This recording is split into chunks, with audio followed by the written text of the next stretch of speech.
Hello guys, NRC নিয়ে video আসতে চলেছে আমার নতুন প্রোফাইলে। তো কাইন্ডলি ফলো অ্যান্ড সাবস্ক্রাইব করো, ঠিক আছে?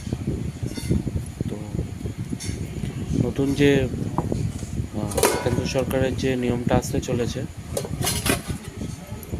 সেটা নিয়ে কিছু কথা বলতে চাই। তো সেক্ষেত্রে নতুন কোনো আপডেট আসলে আপনাদের নিশ্চয়ই জানাবো। তো এই মুহূর্তে সবথেকে বড় খবর, সম্ভবত আগস্ট মাস থেকে এসআইআর শুরু হতে চলেছে। তো সেক্ষেত্রে নির্বাচন কমিশন 11টা ডকুমেন্টসের কথা বলেছে। তো সেই আই থিঙ্ক 11টা ডকুমেন্টসের মধ্যে যে কোনো দুটো ডকুমেন্টস এবং সেটা দেখাতে লাগবে।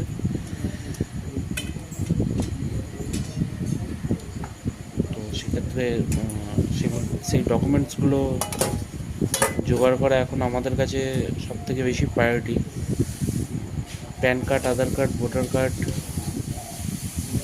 এবং ration card is not valid for us as a Indian citizenship.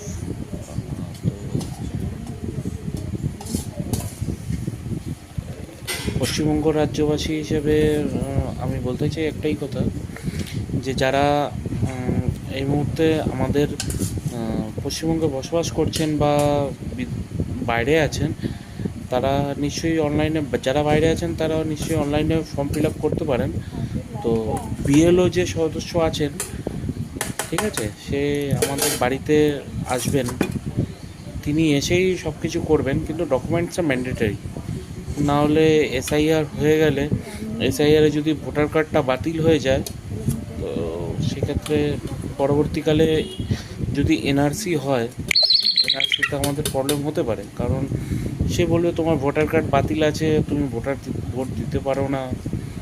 তো তাহলে তুমি কি করে ভারতের নাগরিক, তাই না? তো সেক্ষেত্রে ভোটার কার্ড, ভোটার যে লিস্টটা চালু হয়েছে এসআইআর, তো সেক্ষেত্রে নামটা তোলাটা সবথেকে বেশি জরুরি, এটা আমার মনে হয়। তো আপনাদের কি মতামত জানান এবং কমেন্টস করুন। Thank you.